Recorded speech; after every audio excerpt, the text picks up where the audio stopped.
Hello, and welcome to Radio Free Acton, the podcast of the Acton Institute dedicated to the study of religion and liberty. I'm Caroline Roberts, and on today's episode, you'll first be hearing an interview with John Caritas, executive producer of Radio Free Acton, and Mark Mills, a senior fellow at the Manhattan Institute. They'll be talking about Mark's new book, Work in the Age of Robots, about what our jobs and the future of AI might look like.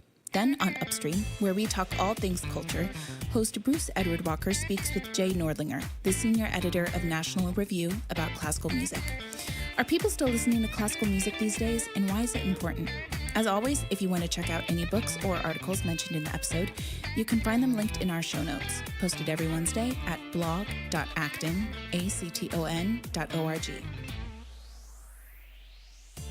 Ripped from today's headlines. Killer robots poised for mass production as campaigners urge AI to be made illegal. Welcome, I'm your host at Radio Free Acton, John Caritas, and today we're talking about robots, artificial intelligence, technology, and our guest today is Mark P. Mills, who is the author of a new book from Encounter Books titled Work in the Age of Robots. Welcome to the show, Mark. Thanks for having me on. You know, I've really been looking forward to this conversation, in part because I've been worn out by the sort of headline I read at the top. All of the hype and overheated discussion we're getting today about artificial intelligence, automation, robots taking our jobs. In fact, robots actually running our lives. More headlines. Artificial intelligence and jobs. What's left for humanity will require uniquely human skills. Robots are already taking human jobs, but it may not be such a bad thing. All right, well, that's a little more positive. Another one. Why we should think twice before letting robots take over. Now, you know, part of this is silly, and part of it is because I understand how it works. You know, these writers, especially in the tech press, are trying to grab some eyeballs. But what I really enjoyed about your book, and it's a distillation of both economic and technology common sense about what we're going through today. Talk a little bit about previous phases we've gone through, the industrial development in this country. You mentioned farming as one, the early era of automobile production, and how we transitioned and how we had all these fears, but we wound up seeing something remarkable in terms of greater productivity and greater wealth. Now, it's forecasting technology is kind of a fun thing because everybody participates in it. It's a little bit like as the wags say in the pundit world that everybody has an opinion about sex, politics, and money, because everybody has personal experiences with it. So, right. And right. Sort of, technology sort of falls in the same category because we all interact with technology in the sense of not only how we live at work, but how we live at home. And that's always been the case. I mean, the idea that we're in a unique time is both right and wrong. I mean, it's maybe unsurprisingly. There is something going on. I'm writing another book about what the something is. People, I think, correctly sense that there's a structural shift in the nature of the technologies that sort of animate our society. And there's a lot of excitement in some quarters, especially in Silicon Valley. And there's a lot of anxiety in other places. And then there's a lot of just silliness that people tend to say things that are silly because they don't understand the nature of the change. And this is, as you say, not the first time we've experienced this. I've made an analogy I didn't put in my short book. Is that maybe it's a mistake. It's the more interesting analog is the dawn of nuclear fission, the nuclear energy, where people, of course, were worried about the nuclear weapons. But the positive side of nuclear energy engendered all sorts of just goofy forecasts about literally atomic-powered airplanes, atomic-powered cars. Electricity would be too cheap to meter. Right. Remember that? Exactly. Yeah. Exactly. That was 1958, Lewis Strauss, the first chairman of the Atomic Energy Commission, who didn't just say it once, he said it several times. So, and what happened? Well, nuclear power plants got built, right? And they ended up providing about 10% of the world's electricity. which is not nothing. And nuclear weapons are, of course, very frightening devices. But they didn't change the world in quite the way the hyperbole had it in the 1950s and 60s. So the age of robots and automation, by that I mean the physical robots that that are sort of science fiction fame, the anthropomorphic machines like C-3PO in Star Wars, or virtual robots, which we're calling artificial intelligence, and that's things like Siri and Alexa, the interactions we can have by just talking to computers. These are things that are really quite remarkable and very different than anything that's been around in recent years, and causing a lot of anxiety. And I think, maybe to be cynical, the anxiety that's emerging is coming from the chattering classes, because for the first time, technology is possibly and really impacting their jobs. They weren't very much worried when robots took away manufacturing jobs. They certainly weren't worried when they took farming jobs away, and automation did that. But now that journalists' jobs are at risk, or advertising agents' jobs, or lawyers' jobs are at risk, now we face an existential threat to the world, apparently, because it's their jobs this time. These are the people that write the stories, that write the news. So I think some of that comes, and I'm being only half cynical, half serious, it comes from that kind of anxiety. So it's animated by the fact that we're in a structural change in our economy that's very real, but it, in fact, will go a little slower than people think. And that's been my bottom line, is that there are big things happening. I think they're net very positive things, as I lay out in my book. But I also, as I try to articulate in the book, these things, they don't happen at the speed of an app and an iPhone. The idea that technology is accelerating its pace of change, I think, is fundamentally wrong. Yeah, you talk about Amaras Law, which states that forecasters tend to overestimate technological change in the short term and underestimate it in the long term. Well, think about the car, right? The Model T moment, 1918, we finally had a mass-produced car. The point in time at which we went from 0.2% of people having a car to 10 or 20% was another 20 years. And to have everybody having a car, so to speak, took another 30 years. And the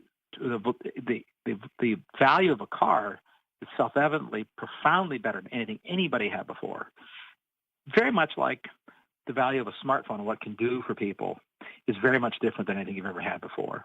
But the trajectory of the change, so the inflections take far longer than people realize in the short term. But once they're in play, the structural changes of a society are generally different than people could anticipate, and deeper. Right? Look how the car changed the world. I mean, it really did change the world. Profound changes. Yeah, it literally changed the landscape of America and our cities. Yeah, exactly. Now, if you go back and read, which I do as a sort of an amateur historian, what people forecast, what did they say in 1900, 1910, 1920, about what the car was going to do? And pretty much nobody got it right. No one could figure out how it would transform society. It had a sense it was a big deal. And it was true of the aircraft, by the way. It's also true of electricity. And there aren't very many things that have that kind of depth and reach. The question would be, what would the change be for our economy? And one of the things that people are saying is, well, it means the end of work, right? Automatic machines, robots are just automatic machines, and artificial intelligence will eliminate work because they take labor hours out. This is just I think, fundamentally intellectually shallow, but it's even a silly proposition, because we've been trying to eliminate labor hours in services and work of manufacturing things for all of human history. It's what you want to do. That's the goal. That's how you get wealth. That's how we get leisure. That's how we get safety and comfort. It's how we get beauty and all the things that we want. The Greeks wrote about this. I mean, Aristotle, wrote about how you could have pursuit of art was made possible by productivity. He didn't use the word productivity, but he meant that the wealth is what gave you that leisure. Yeah, you draw a good example in the auto industry, and a lot of the automation that has gone into the industry has replaced what were more or less blacksmith-type jobs, dirty, monotonous, dangerous, and a lot of these have been automated away. Thank you very much. But that's an industry that has adopted a huge amount of technology, both in production and in the product itself. and it continues to expand and it continues to go to new levels, safer, faster, more features, more durable. I'm not seeing a downside there. Exactly, and you pick an excellent example. You have some experience in it. The auto industry, in fact, is the industrial sector that has the highest penetration of robots and automation of any industrial sector. No other sector has been as effective at adopting robots and automation, and the largest single number of robots in the world are in auto factories around the world. So that industry has been the first and fastest, and they still have a long way to go to get to the level of automation a lot of people imagine is possible. And the jobs began to disappear in terms of the number of people needed to manufacture a car in 1918. If we trace back the history, probably we've been trying to automate the damn thing for a very long time. And the acceleration of what we call modern automation began in the 60s.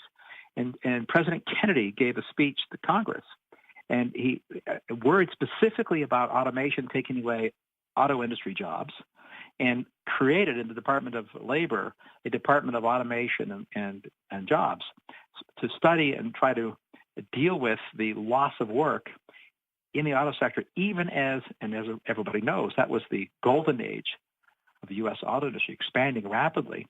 But the absolute number of employees was not going up at the same rate, in fact, even declining in many companies because of robots, automation, in 1962, 1963, 4, and so forth. So we're doing it again. Yeah. And will it mean no work for anybody? No, it'll just mean different jobs. Let's talk a little bit about services. You point to service-related activities are more fundamentally more information-centric than hardware-centric, although, as we've just said, hardware has a lot in it, embedded. And you say they're more amenable to rapid adoption of knowledge automation. That may explain why we're getting a lot of stories that are mostly focused on Silicon Valley and how software works, the cloud, artificial intelligence, and less about how the rest of the economy is using some of this automation and AI. But you talked about Alexa and Google's Voice. People are actually having these things in their homes now. Do you think that'll accelerate the inflection point, the adoption of these technologies? Do you see any misgivings by consumers? Well, the short answer to your last point is there clearly are misgivings. Right? People are conflicted. They are adopting and using these technologies, so that means they like them. It's an easy test here. If people dislike them so much and they were not useful, there'd be no market and they wouldn't exist. Correct. They'd just go away. Yes, good point. So in our economy, we're not Soviet Empire where you can force people to do some things. You can't force anybody to do anything useful in America, which I guess is good. But so that tells you that the anxieties that people have, and they're reasonable anxieties about security, privacy, use of their information, are offset rationally by people liking the utility, the value. Computers start to become useful when they disappear into the background. So my next book really is about this idea of computing that's truly useful. It becomes ambient. It's like if cars, when they first were made, were not useful. You had to be practically a mechanic to drive one. Now anybody can be taught to drive a car. It's not that hard, and they're very, very safe. Computers are still not very useful because it's too hard to upgrade things and fix your app, and everybody has a joke about their nephew, their son, or somebody in their orbit that can help them get their computer or smartphone to work right. We'll have arrived at an age when computers are truly useful when you can talk to the computer and it can talk back to you in a way that you find intuitively useful, comfortable. That's what Alexa and Siri Voice, what everybody's shooting for. Shouldn't have to have a keyboard all the time or screen, and the screen should not have to. Do I have to carry it around? Maybe it's just appear when I need it. Saying those things sounds sort of crazy. Well, saying I could have a computer in my pocket 30 years ago sounds sort of nutty. So those are the things that are starting to come. It will make computing profoundly useful for both services and manufacturing, especially for services. And yes, it'll bring along with it some anxieties until we figure out how to structure both the business and technical features of these things so that I'm assured of my privacy and security. People will want that. That's solvable technically. It's It's not that it's not solvable. It just has a cost, right? People have to want it enough to pay for it, because these things are not solvable by declaration. I like to have my security and privacy. It's kind of like saying I have a house, but I don't want to pay for the money to have a door and a lock. Well, if you want to have privacy, you have to buy curtains and buy a door and a lock. Adding privacy and security into the virtual world has costs. They'll get cheaper and get easier, and people will demand them, which I think is already happening. That will accelerate, to your point on the tipping point, the utility, if you like, the value of these tools, and they'll get used more and more. But they come first and fastest in the information area just simply because it's easy to manipulate information with computers. It's very difficult to manipulate physical things with computers, right? Whether it's driving a car or carrying a brick. So I think I use this line in the book. I've written it before. That's technically far easier to automate the job of a junior attorney than a journeyman electrician. And because of that, it happens there first. So a lot of legal jobs have been automated by artificial intelligence. If you want to build a house and have it wired, you're going to be hiring an electrician. Yeah, someone who has know-how and hands-on and can manipulate the physical environment. And exactly. This is exactly why you're seeing a lot of questions being raised about driverless vehicles. It's not simply, as it may be viewed in Silicon Valley, a software problem. It's a personal safety, it's a mobility, it's a privacy problem. You actually have a human being inside your product, the driverless vehicle, unlike a smartphone. It's a completely different world. And I think it's starting to dawn on some people that it's time to pump the brakes on that sort of technology. Yeah, well, it's good. It's going to get pumped. The brakes are going to get. There may even be a full reversal as opposed to brakes being pumped, given both the hyperbole and the danger of behaving the way a lot of Silicon Valley are today. You're exactly right. A crash with your computer is inconvenient. A crash in a physical car involves human beings, and so we demand levels of reliability that are profoundly different, and levels of security that are profoundly different when it involves life and limb. And this is a very difficult domain, in a technical sense, not just a psychological sense.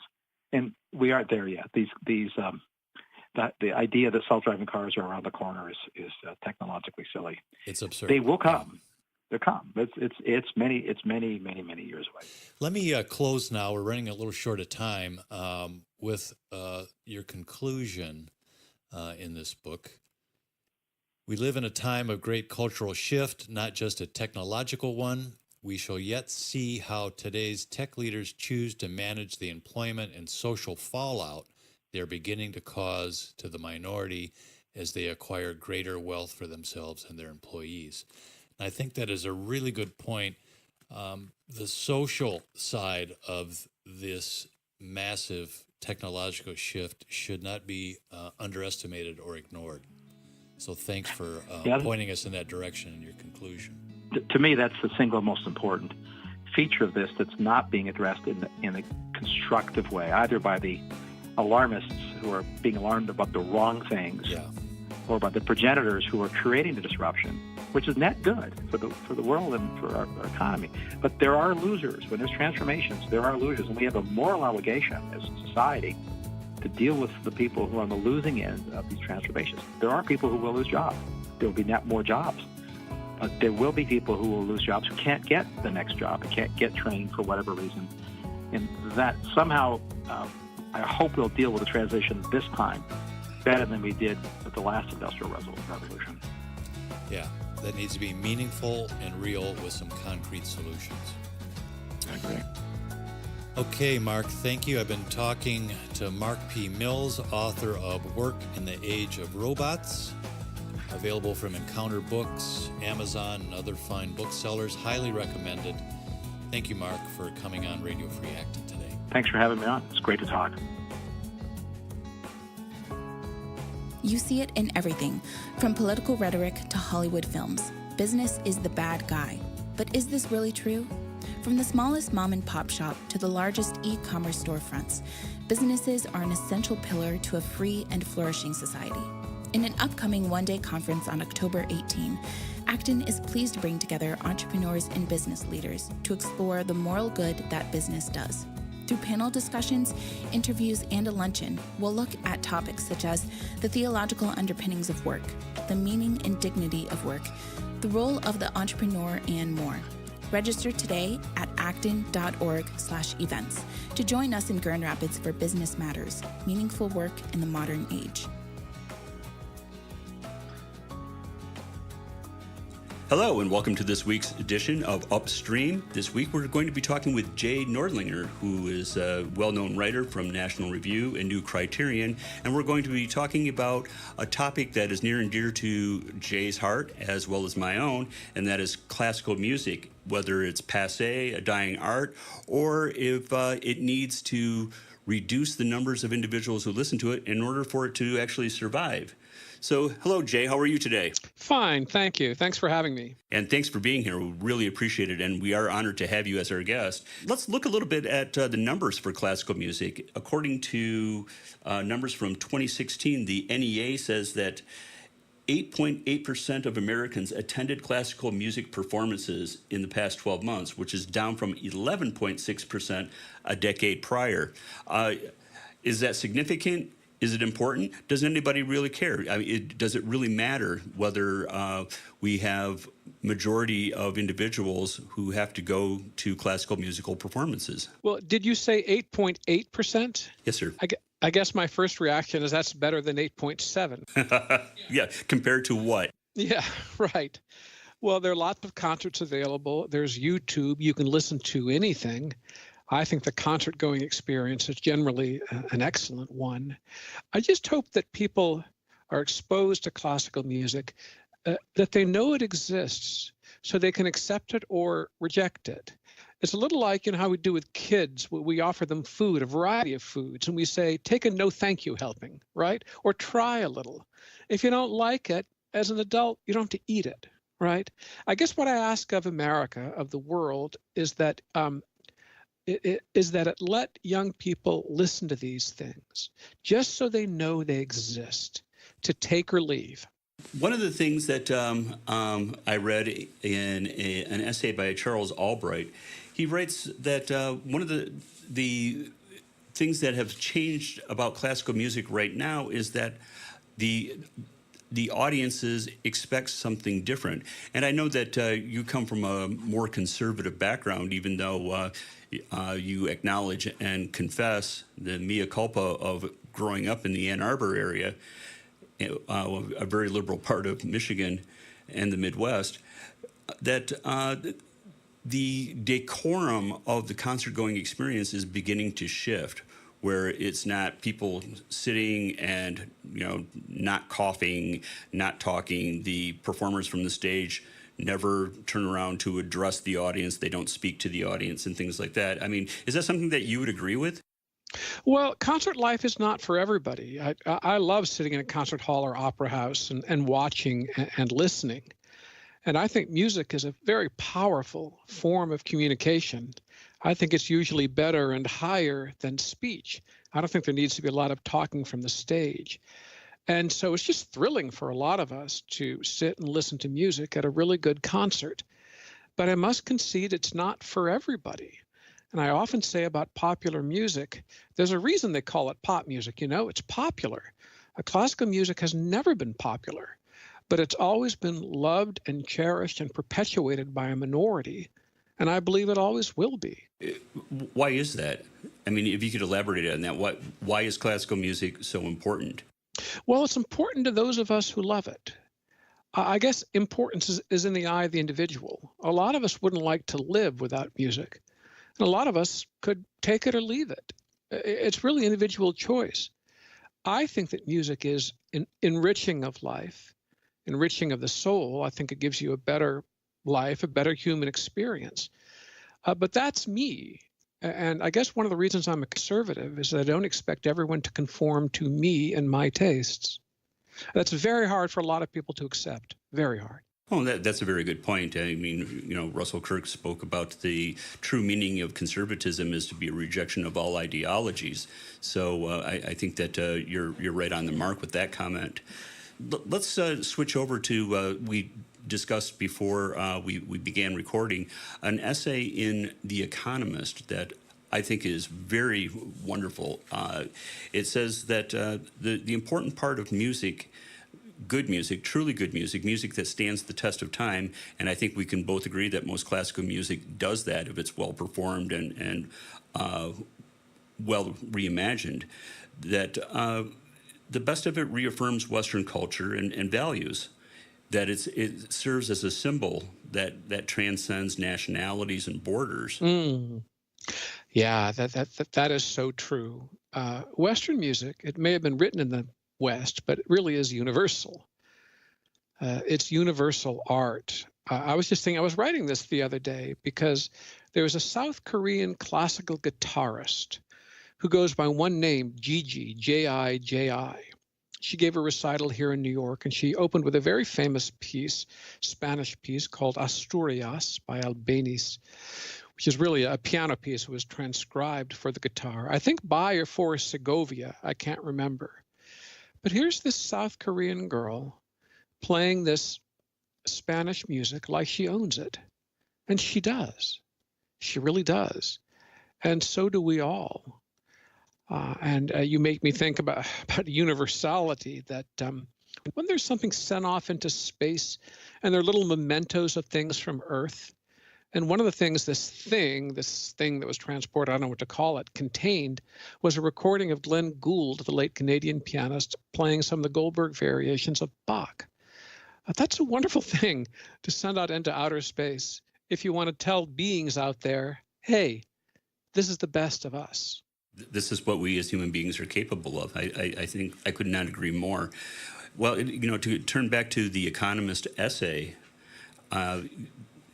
the author writes that Ode to Joy is probably one of the most significant celebrations of humanity and Western values, that he or she says that Ode to Joy should be used to spearhead a cultural retort to, say, the Islamic State, that the piece is able to encapsulate Western values, culture, and identity for a simple reason. Its popularity shows that the West has arguably chosen it to symbolize its society. Yes, I believe it's the anthem of the European Union, which, of course, conservatives are split on. The music is great, of course, and so is the Schiller poem that the music sets. It's a hymn, an ode to not just to joy, but to brotherhood and to the commonality of human beings. And I think that's why so many people take it to heart. It's certainly not for ISIS. No, it's not for a lot of nationalists and extremists and tribalists. There's also a religious element to it, men and women as children of God, as made by one creator. And so this is a hymn, an ode, a piece that speaks to a great many people and always will. Of course, the music doesn't hurt, does it? Oh, not at all. And I think those are wonderful points. It recalls the scene in Casablanca where the Nazis are singing their ridiculous song to the fatherland, and the patrons stand up and respond with a bone-chilling, wonderful version of La Marseillaise. Yeah, terrific. Just terrific. It's that movie is a classic for a reason. Yes, it is.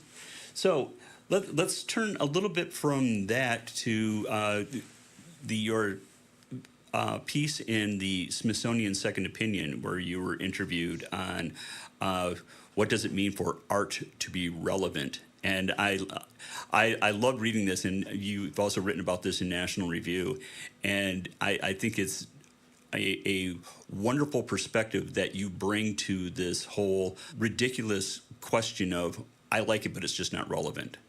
And explain your rationalization here. Well, I'm really not sure what people mean by relevant. Relevant to what? If they don't like it, that's one thing. So I guess a piece of music may not be relevant to them, but I'm not entirely sure what relevant means. What's the relevance of Beethoven's Ninth Symphony? What's the relevance of a Chopin nocturne? I don't know. It's music. Yeah, I can't really participate in the debate because I don't quite understand the terms. I think what people may mean is that when they say something is not relevant is that it's not political, which is fine for me. I think all politics and no play makes Jack a dull boy. And I think you touched on this subject at the beginning of our conversation when you were talking about great art as universal. What Eliot would call the objective correlative does not always necessarily relate to the political horizons of that particular time that it was written or performed in.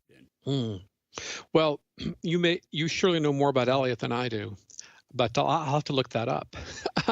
but classical music that is really any music, including popular music of an elevated kind, lasts. Think of all those Gershwin songs, for example, or Jerome Kern songs, or Harold Arlen songs, or the Beatles, some of those songs.